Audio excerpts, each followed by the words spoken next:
He pulled over on Route 9 to help a stranded police officer, and the second she turned around, something in his chest dropped straight to the pavement.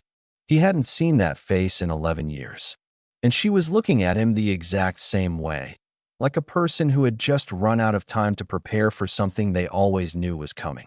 Stay with me, because what happened in the next 3 weeks will make you question everything you think you know about timing, guilt, and the strange mercy of a flat tire on a quiet road. If this kind of story hits you somewhere deep, drop a comment below and subscribe to Crest Stories. We tell these kinds of stories every single day. Now let's go back to the beginning. Brennan Hale was not the kind of man people noticed right away. He wasn't loud. He didn't fill a room the way some men do, with their laughter or their confidence or their need to be seen. He was medium height, had a face that looked a little tired no matter how much sleep he got, and drove a truck with one functioning cup holder and a cracked sun visor he kept meaning to fix. He was 36 years old, and he had been raising his daughter Iris alone for the past 3 years, and on most mornings, he operated on exactly 6 hours of sleep, 1 cup of coffee, and the sheer mechanical momentum of a man who had made a promise to a little girl without ever saying the words out loud. The promise was simple. He was going to show up. Every day, no matter what. Iris was 7. She had her mother's eyes, that particular shade of hazel that looked green in sunlight and brown in a dim room. And she had her father's stubbornness, which he recognized with a mixture of pride and exhaustion every time she dug her heels in about something. She liked sea turtles. She liked drawing horses even though she'd never ridden one. She liked the way rain sounded on the roof of the truck, and she liked when her dad sang along to the radio badly on purpose, because it made her laugh in that helpless, full-body way that little kids do when something is genuinely funny to them. She was the whole architecture of his life. After Kelsey died, Brennan had spent about 4 months in a fog so thick he still couldn't fully account for that time. He remembered certain moments, a casserole dish someone left on the porch, the specific blue of the hospital waiting room, Iris asking him one evening where Mommy was, and him not being able to say the full sentence without stopping in the middle of it. He remembered his brother Wade driving 3 hours from Charlottesville the night it happened and sleeping on the couch for 2 weeks without anyone asking him to. He remembered all the individual pieces, but the shape of those months as a whole was gone, like a photograph left in sunlight too long. Kelsey had been driving home from a late shift at the pediatric clinic where she worked. It was an October Tuesday. Rainy. She'd called Brennan 20 minutes before the accident to tell him she was stopping for gas and would be home by 9:30. He'd told her to drive safe, the way you say it without really meaning it as a warning, just a reflex, just a thing people say. A truck ran a red light on Route 9 at the intersection by the old grain co-op. Kelsey never made it to the hospital. Iris was 4 then. She remembered her mother's voice more than her face, which broke Brennan in a very specific and private way every time he thought about it. But here was the thing about Brennan Hale, the thing his brother Wade would say about him, and his neighbor Donna, and the few friends who'd stuck close through the worst of it. He didn't quit. He grieved hard and quietly and on his own schedule, and then one morning he got up at 5:45, made Iris's lunch for school, and just kept going.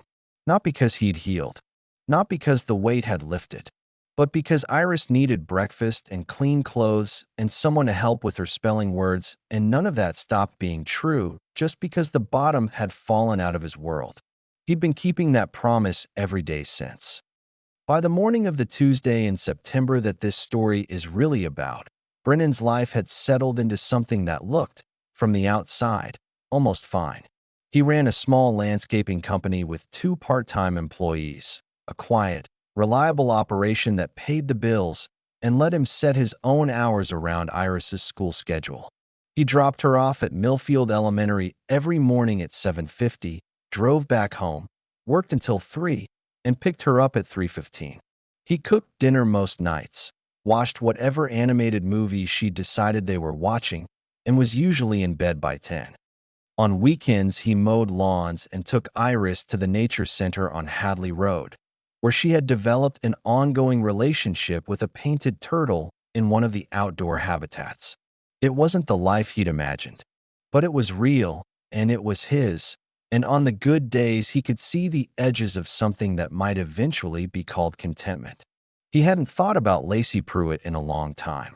Months, at minimum. Maybe over a year. Which is the thing about people who leave without explaining why. You never really stop thinking about them. You just think about them less frequently, until one ordinary Tuesday they come back to you all at once. The detour was because of a road crew doing utility work on Maple Creek Road, which was Brennan's normal route back from school drop-off. The flagman waved him off and pointed him the long way around, which meant taking Route 9 north for about 2 miles before cutting over on the county road. Brennan didn't love Route 9. He didn't hate it either, not consciously. It was just a road. But his body registered it differently than other roads. A slight tightening across his shoulders, a shift in his breathing that he wouldn't have been able to name if someone asked him. He drove it when he had to. He didn't avoid it. He just didn't choose it. It was just past 8 in the morning, the sky that particular pale blue that September mornings have before the heat settles in, and there was almost no one on the road. He was doing about 50 when he saw the cruiser. It was pulled over on the wide shoulder on the southbound side, hazard lights blinking. The hood wasn't up yet, but the car was clearly stopped, not parked with intention, stopped the way a vehicle stops when something has gone wrong. He could see, even from across the road, a figure crouched near the front passenger side tire. He slowed down without making a conscious decision to. He'd grown up in a family that stopped. That was just what they did. His father had pulled over for stranded motorists so many times that it became something Brennan absorbed as a value rather than a choice. You stopped because you could, and because whoever was on that shoulder was probably having a worse day than you. The fact that the stranded vehicle was a police cruiser didn't change the equation. Cops had bad days too. He did a U-turn at the crossover a quarter mile up, came back southbound, and pulled off onto the shoulder about 20 feet behind the cruiser. He left his truck running, grabbed his work gloves from behind the seat out of habit, and walked toward the stopped car. The figure crouching by the tire was a woman. She was in a tan and brown sheriff's department uniform, her dark hair pulled back, and she was examining the front tire with the focused expression of someone who already knew the answer and didn't love it. She hadn't heard him pull up. She was muttering something under her breath, not words he could make out, just the low, compressed frustration of a person dealing with an inconvenience that has arrived at exactly the wrong moment. "Hey," he called, keeping his distance so he didn't startle her. "You need a hand with that?" She stood up. She turned around, and Brennan Hale stopped walking. The morning felt like it went very quiet. Not actually quiet. There were birds. There was the wind. There was the distant hum of a car somewhere on the road behind him. But the way a moment goes quiet when your mind snaps to full attention and your body is still processing what your eyes have just sent it. She went still too. For 3 or 4 seconds, neither of them said a single word. Her name was Lacey Pruitt, and the last time Brennan had seen her face, he was 25 years old and standing at a hostess stand at an Italian restaurant downtown, holding a reservation card with both their names on it, waiting for her to walk through the door. She never came. If you've ever had someone disappear from your life without a word, not a fight, not a slow drift, but a clean and total vanishing, then you understand something about what this moment felt like for Brennan Hale. Not rage, not relief, not even grief, exactly. Something more like the feeling of suddenly remembering a dream you had years ago, a dream so vivid it almost felt like a memory, and realizing you still don't know how it ended. He recovered first. He didn't know why. Maybe because he'd had more practice pretending to be okay than she had. "Flat," he said. She blinked. "Yeah." Her voice was exactly the same. That was somehow the strangest part. The 11 years written on both their faces, but her voice unchanged, measured, and a little low. "Front right. I've got a spare, but the lug wrench in the kit is." She glanced at the tire. "It's stripped. It's not catching." "I've got one in the truck," he said. "Give me a second." He walked back to his truck on legs that felt like they belonged to someone else. He opened the bed, found the lug wrench, stood there for exactly 4 seconds gripping the cold metal and staring at the tree line. He had the insane, passing thought that this could be a coincidence. That maybe the universe was just chaotic and indifferent, and sometimes it put your ex-girlfriend on the same stretch of road and made her tire go flat and made you need to take a detour, and the whole thing was nothing but a random accident. He walked back. He crouched by the tire. He didn't look at her face yet. He looked at the lug nuts, which were exactly where they were supposed to be, doing the normal thing lug nuts do, completely unbothered by the situation. "You can go," she said quietly, from somewhere above him. "I can call it in." "I'm already here," he said. "It'll take 5 minutes." She didn't argue. He started loosening the first nut. She stood to his right, about 3 feet away. He could see her boots, her hands loose at her sides. The way she was not moving the way a person doesn't move when they're working very hard to appear calm. "You're Brennan Hale?" she said. It wasn't a question. "Yeah," he said. "You're Lacey Pruitt." Still, he agreed and went back to the tire. The 5 minutes passed with very little conversation and an enormous amount of things that weren't being said. He got the flat off, put the spare on, tightened the lugs and the cross pattern the way his father had taught him, and stood up and wiped his hands on his work jeans. He handed her back the flat. She took it. Their hands didn't touch. "Thank you," she said. She looked directly at him in a way that felt like a question she wasn't ready to ask out loud. "Sure," he said. He walked back to his truck, got in, and pulled out onto Route 9 heading north. He drove exactly 200 yards before he pulled over again. He sat there with the engine running and his hands on the wheel and stared through the windshield at the road ahead of him, which was empty and straight and gave him nothing useful to look at. She knew his name.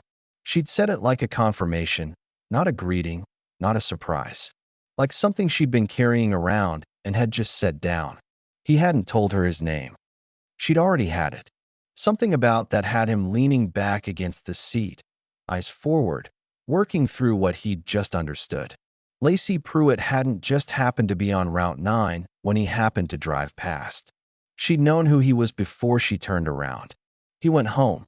He sat at his kitchen table with cold coffee and his laptop open to the invoice he'd been meaning to send since Friday, and he did not type a single character for 45 minutes. He thought about calling Wade. He picked up his phone twice and put it back down both times because he didn't know what he would say. "Hey, I just changed a tire for my ex-girlfriend who vanished 11 years ago, and I'm pretty sure she already knew my name." Wade would want details. Wade would want to talk through it, which meant Wade would want to talk, and Brennan's head was too full for that right now. He had a box in the closet of his bedroom that he almost never opened. It wasn't a shrine. That's important. He wasn't that kind of person. It was just a box. Cardboard, old moving company brown, taped once around the top with packing tape that had long since gone brittle. Inside it were things from a period of his life that he'd sorted through twice. Once right after Kelsey died, in that restless phase where he reorganized everything looking for something solid to hold on to. And once about 2 years later, on a rainy Sunday when Iris was at her grandparents' house, and he had too much quiet. He got the box now and set it on the bed. Most of it was Kelsey. Letters, a few photos, the program from her service, a handmade card Iris had drawn in crayon when she was 5 that said, "I miss you, Mommy," and letters that went slightly downhill across the page. He touched the edge of that card and didn't look at it too long. Underneath those things, near the bottom, there was an older layer. Photographs from his mid-20s. Some with friends whose names he'd half forgotten. A few ticket stubs, a concert, a minor league baseball game. And there, in a small stack held together with a rubber band that snapped when he touched it, for photographs that he hadn't looked at in years. Lacey Pruitt was in all 4 of them. In the first one, they were at a backyard cookout somewhere, whose yard he couldn't remember, and she was laughing at something off camera, her head tipped back, completely unguarded. She'd been 23 in that photo. Dark hair, sharp jaw, something in her expression that had always looked like she was solving a problem she hadn't mentioned out loud. He'd loved her. That was the honest truth of it. In the clumsy, uncertain way you love someone at 24 when you don't yet fully know what love is supposed to cost you. He had loved Lacey Pruitt. They'd dated for 14 months. He'd met her at a friend's birthday gathering at a bowling alley. She'd beaten him by 30 points and not rubbed it in, which he'd found more charming than if she had. She was studying criminal justice at the time. She was serious and funny in alternating doses, like she'd rationed herself and was monitoring the balance. She was the kind of person who noticed things other people missed.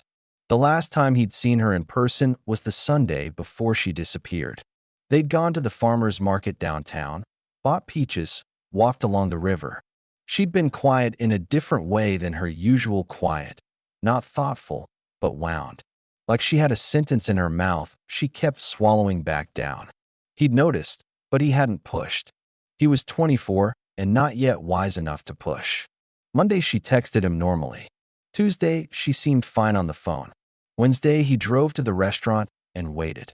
That Thursday morning, his phone buzzed with a text from her number. "I'm so sorry, Brennan. Please don't try to find me." That was it. That was everything she gave him. He'd tried anyway, for about 3 weeks. Called. Got no answer. Drove past her apartment once and saw her car gone. Texted her back 17 times over the course of 10 days, ranging from worried to confused to, toward the end, a particular tone of hurt and bafflement that he wasn't proud of. Nothing. Her roommate told him, when he finally knocked, that Lacey had moved. No forwarding information. No explanation.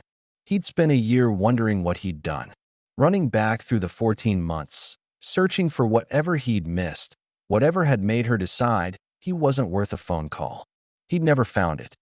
Eventually, he stopped looking, which was its own kind of answer, not a satisfying one, but the only one available. Now he sat on his bed with a photograph in his hand and thought about the way she'd said his name this morning. Not like someone surprised, like someone who'd rehearsed it. He set the photo down. He looked at the window.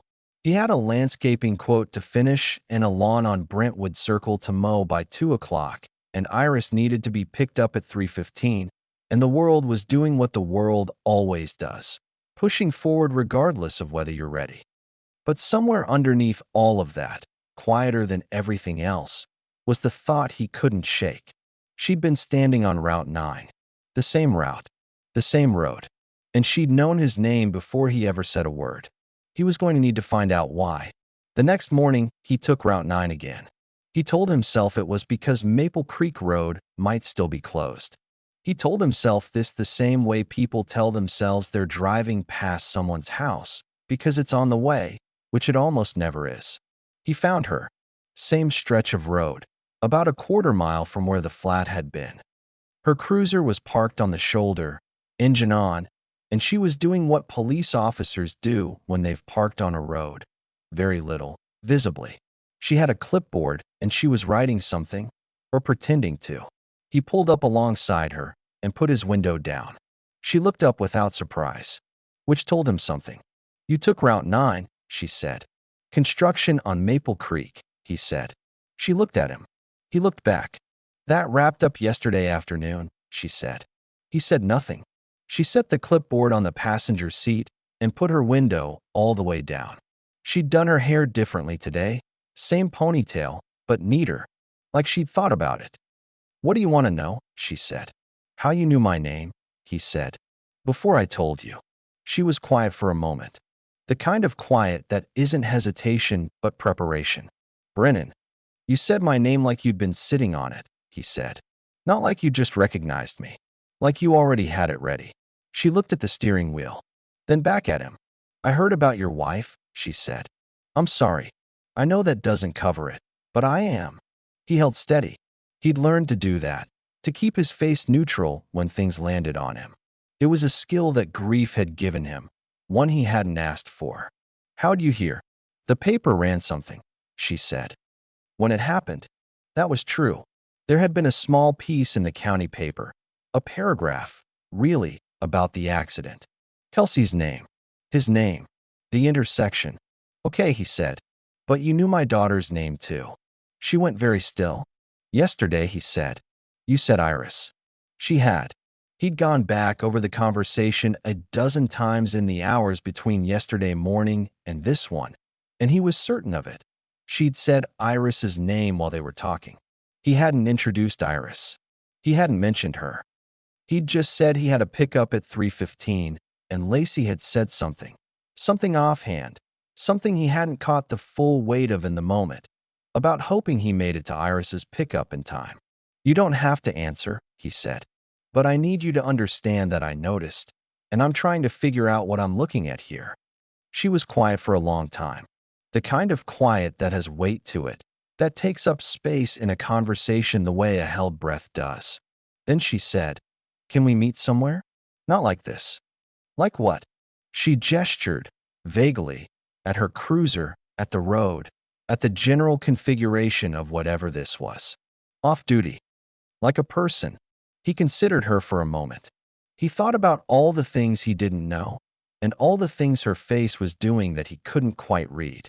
He thought about the fact that he'd pulled back onto Route 9 this morning on a road that had no practical reason to be in his day.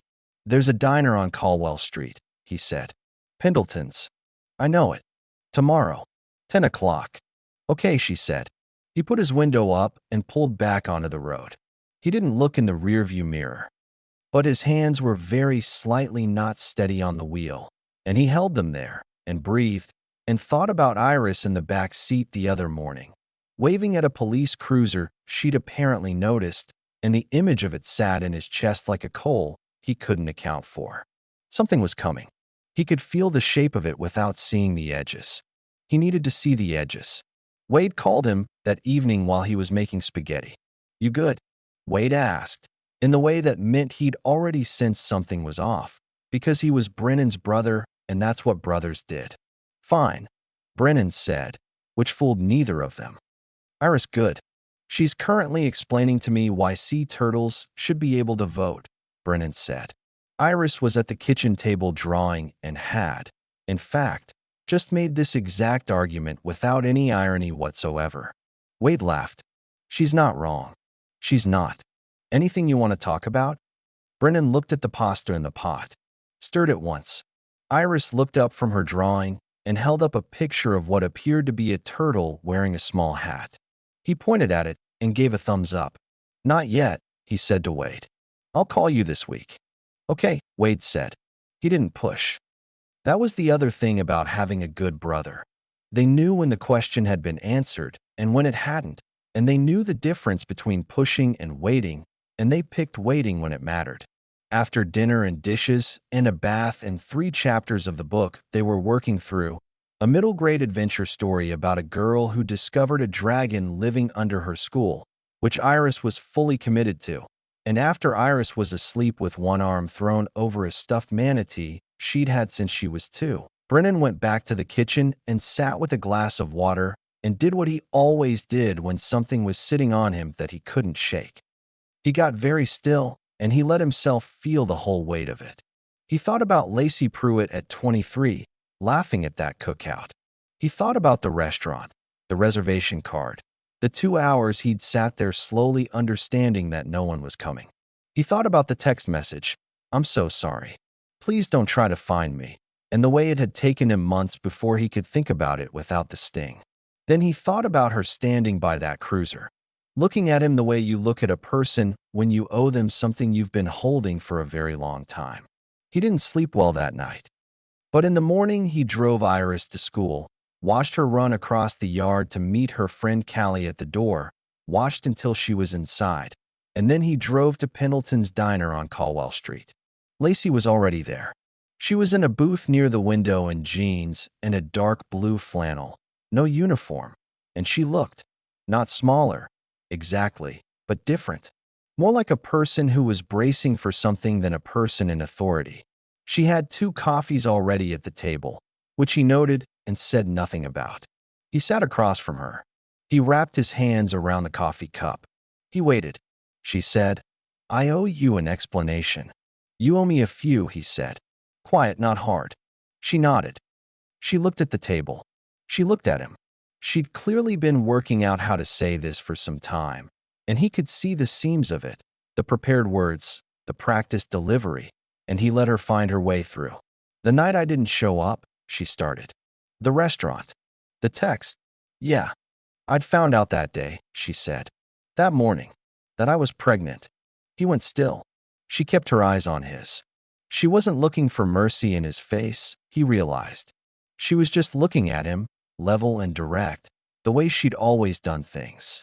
I took a test in my apartment bathroom before my shift.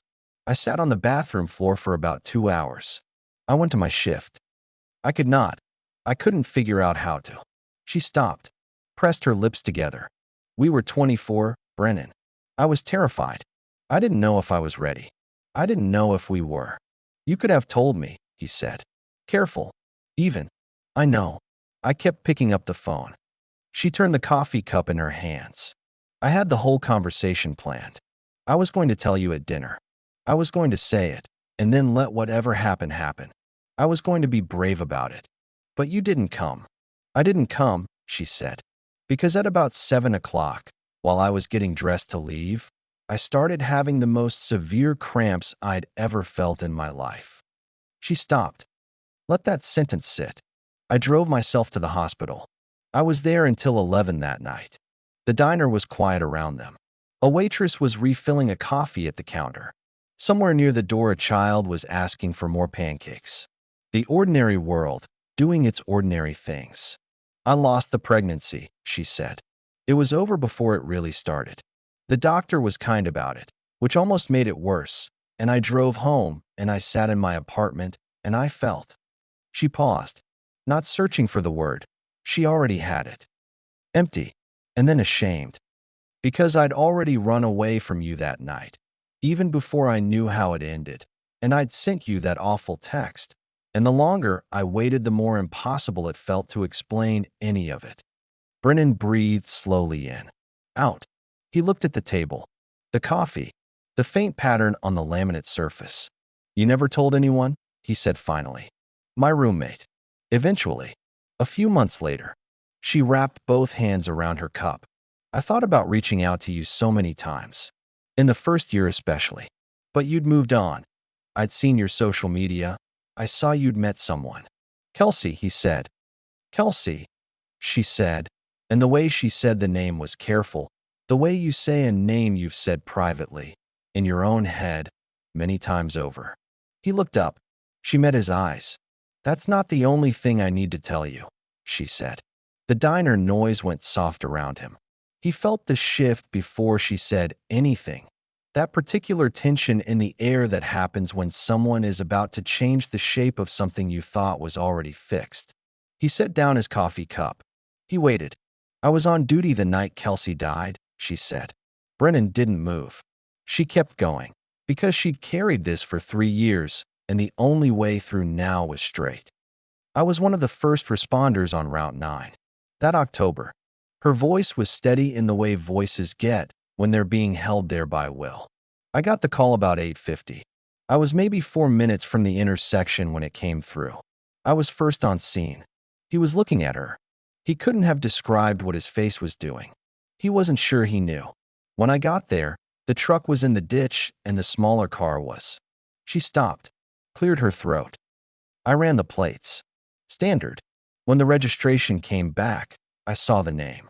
Hale. And the address. She looked down. I'd known your address, Brennan. I had it from an old birthday card you sent me, the one with the wrong zip code that still somehow got through. I'd kept it. I don't know why I kept it, but I had it, and the address on the registration was the same. He said nothing. By the time I understood who I was looking at, the paramedics were already loading her.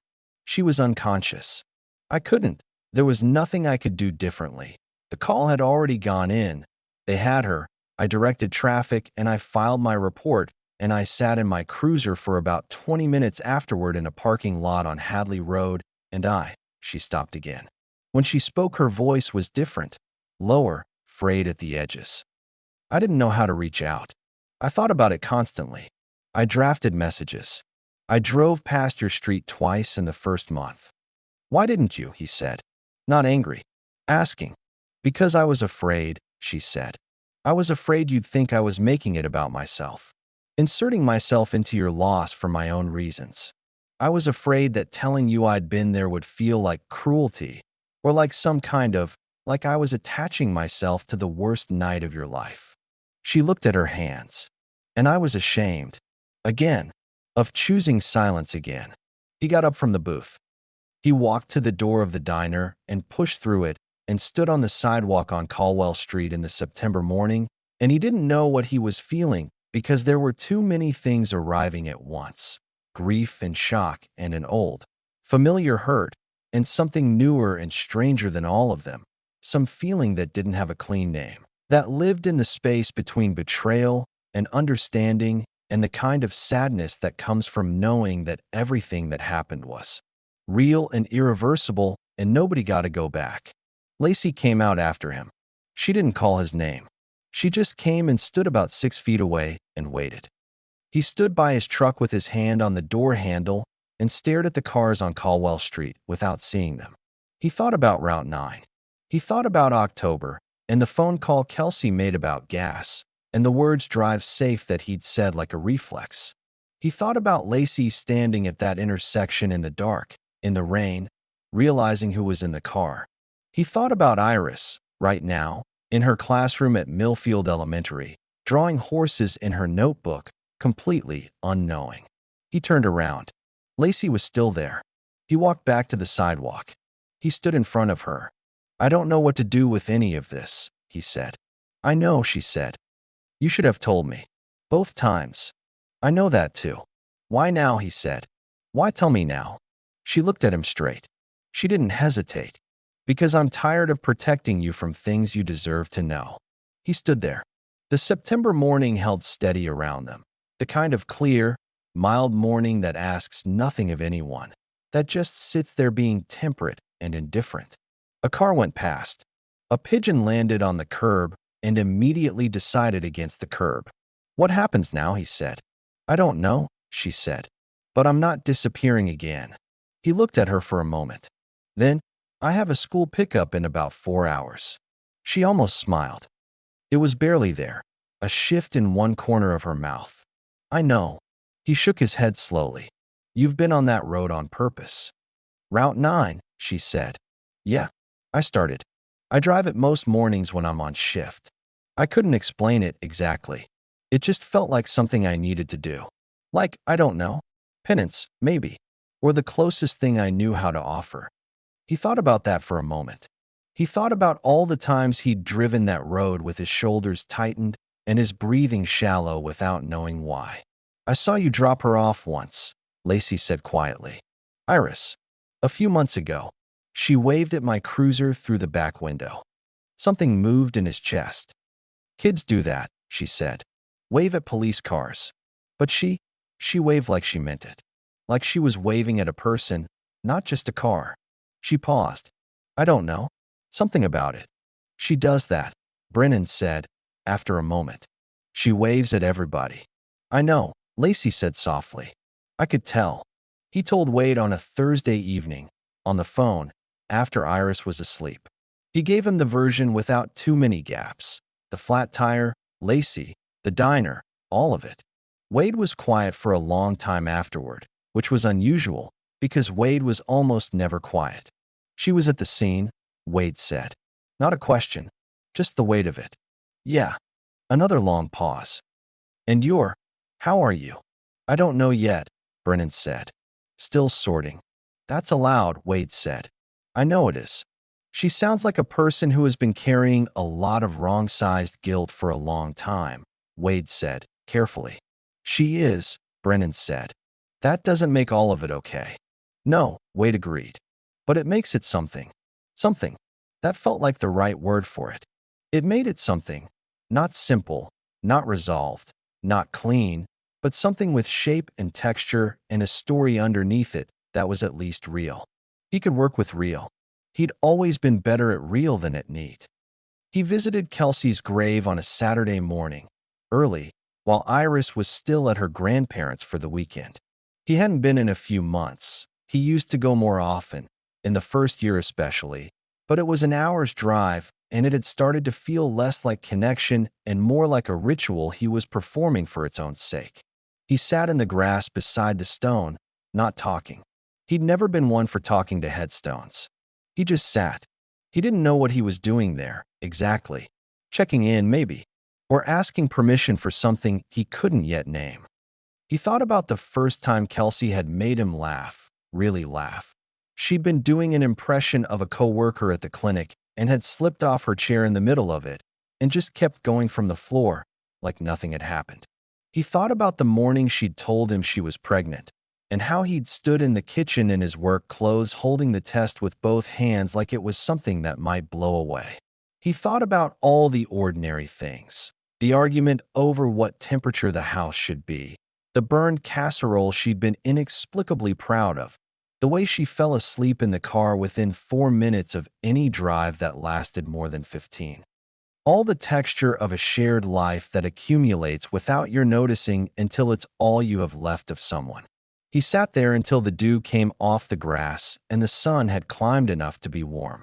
Then he got up, drove home, and when Iris came back Sunday afternoon, she ran at him across the driveway. And he caught her and held on a few seconds longer than usual, and she let him, which she usually didn't because she was 7 and had places to be. He and Lacey talked on the phone that week, and the week after. Long, unrushed conversations that happened late in the evening when Iris was down. Not dates, nothing performed, just two people talking the way people talk when they've stopped pretending they don't have history. She told him about becoming a cop. He'd expected the explanation to be about her father, who had been in law enforcement, but she said it was simpler and more embarrassing than that.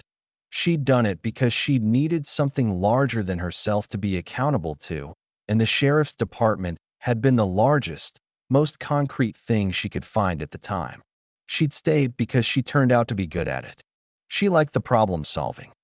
She liked that most calls, even the hard ones, had a moment where you could make something slightly better. He told her about the landscaping company, how he'd started it small, just him and a truck, and how it had grown slowly and sensibly, the way he liked things to grow. He told her about the nature center and Iris's painted turtle. He told her about the sea turtle advocacy argument over spaghetti, and she laughed, the same laugh she'd had at 23, the same full-body inevitability of it, and he realized he'd been telling Iris's stories to someone for the first time since Kelsey. He hadn't known he'd needed that. One evening, about 3 weeks after the diner, Iris caught him on the phone after her bedtime and padded out to the kitchen in her pajamas, the ones with the small crabs printed on them, to get a glass of water. He held up a finger, 1 second, and she waited because she was a patient kid when she wanted to be. He wrapped up the call and put the phone face down on the counter. "Sorry, Bug. Who were you talking to?" she said, filling her glass. "A friend." She considered this the way she considered most things, fully, from multiple angles, turning it over. A new friend or an old friend? "Both," he said. She drank her water, set the glass in the sink, turned to look at him with those hazel eyes that went green in the kitchen light. "Is she nice?" He thought about a flat tire on a quiet road, about a text message he'd kept even though he'd told himself he'd deleted it, about a woman standing in the dark at an intersection in October, running a license plate, and the moment she'd seen a name she recognized. "She's trying to be," he said. Iris nodded. She patted his arm once, the way she did when she decided something was satisfactory. Then she went back to bed. He stayed in the kitchen for a while longer. He didn't turn the phone back over. He just stood there in the quiet of a house where a 7-year-old was sleeping and let himself feel, carefully and without hurry, the fragile beginning of something he didn't yet have a name for. He didn't plan what happened the following Saturday. He genuinely didn't. But Lacey must have.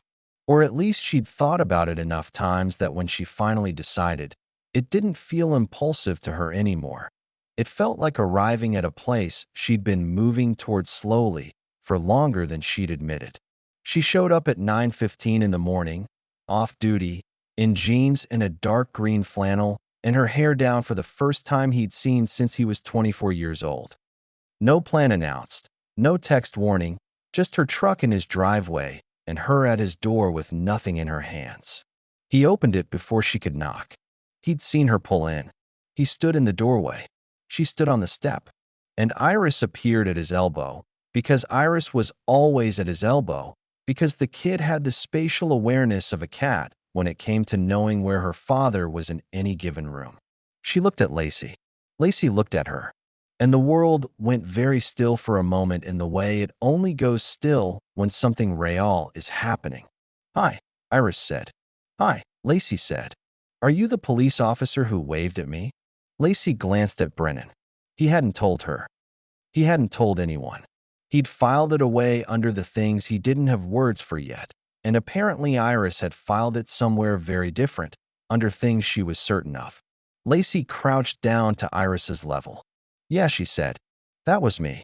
Iris nodded slowly, like this confirmed something she'd already worked out. "I thought so," she said, in the philosophical tone she used when she'd been right about something for a while. "You waved back at me." "I did," Lacey said. "Most grown-ups don't," Iris said matter-of-factly. "They just look." "I noticed you meant it," Lacey said. Iris looked at her for another moment with those eyes that took in more than they gave away. Then she turned and went back into the house because she had things to do, clearly, and this matter was settled. Brennan leaned against the doorframe. He looked at Lacey still crouched on his front step. She looked back up at him. He didn't say anything, because there was nothing to say that the morning hadn't already said better. He stepped back from the doorway and held it open, not as an invitation exactly, not yet, more as an acknowledgement that whatever this was, whatever it was going to be, it wasn't going to happen on the step. She stood up. She came inside. And somewhere down the hall, he could hear Iris explaining to her stuffed manatee that the police officer from the car window had come to visit, as if this were an entirely normal development that she'd been expecting, which, being Iris, she probably had been. There's a thing people say about timing, usually when they're trying to make sense of something that doesn't want to be made sense of. They say, everything happens when it's supposed to. And most of the time, Brennan had found, that was the kind of thing people said when they didn't have anything better to offer. A comfort that cost nothing and explained nothing and mostly just filled the silence where an answer should have been. But here was what he knew. Sitting in his kitchen 3 months later with Lacey at his table and Iris narrating an elaborate story about a sea turtle named Gerald who had apparently run for class president at an underwater school. Some things arrive quietly, not with revelations or declarations, not on any schedule you could have predicted or any road you would have chosen. They arrive on detours, on accident, on a flat stretch of county highway on a September morning when a detour sends you the long way around. They arrive in the form of a woman on a roadside, her back to you, who turns around and shows you her face, and you freeze, not because you're afraid, but because something in you recognizes, before your mind can catch up, that this is the moment you've been moving toward without knowing it. He hadn't healed from Kelsey. He was never going to be done with that. Grief doesn't close like a wound. It changes shape, it becomes part of the landscape of a person, and eventually you learn to move through the landscape without stumbling quite as often. But you don't leave it behind. He wouldn't have wanted to. Kelsey was Iris's mother. She was real, and she'd been loved, and the love didn't stop just because she did. Lacey knew that. She'd said it, quietly, one evening on the phone. "I'm not trying to step into anything. I'm just trying to be where I actually am." He'd thought about that sentence for a long time. He watched Iris finish her story and look up expectantly for his reaction. He gave her the face, eyes wide, mouth open, the impression of being fully gobsmacked by the tale of Gerald the presidential sea turtle, and she dissolved into laughter, which made Lacey laugh too, and Brennan sat there in his kitchen with cold coffee and the sound of his daughter laughing and thought, yeah, that was all. Just yeah. There are moments in a life that don't announce themselves. They don't arrive with music or clarity or the clean satisfaction of a thing falling into its right place. They're smaller than that and more durable. A laugh at a kitchen table, a wave through a car window, a girl in pajamas who already decided she trusted someone before the adults had figured out how to say it. He'd made a promise 3 years ago, without saying the words, to show up every day no matter what. He'd kept it. And now, maybe, something else was beginning. Not yet fully named. Not yet certain. But real. In the way that the only things worth holding on to are real, earned, and slow, and present in the room with you. Iris pointed at Lacey. "You can come to the nature center with us," she announced. Not an invitation. A fact she had decided. Lacey looked at Brennan. He raised his hands in a small gesture that meant what she said. Lacey turned back to Iris. "What's at the nature center?" "A painted turtle," Iris said. "His name is Franklin. He's very old. He might be older than you." "That's possible," Lacey said seriously. "He doesn't wave back," Iris said. "But I think he knows we're there." Brennan picked up his coffee cup and looked out the kitchen window at the yard, at the morning sitting out there mild and blue and with no particular demands on it. He thought about Route 9 and the grain co-op intersection and all the roads that had carried things to him and taken things from him. He thought about detours and the roads you end up on when the one you plan stops being available. He thought about a woman turning around on a roadside and the thing that moves through your whole body before your mind can name it. He finished his coffee. "All right," he said, standing up. "Let's go see Franklin. And if you've stayed with us all the way to the end of this one, you already know this wasn't just a story about a flat tire or an ex-girlfriend or even a chance meeting on a country road.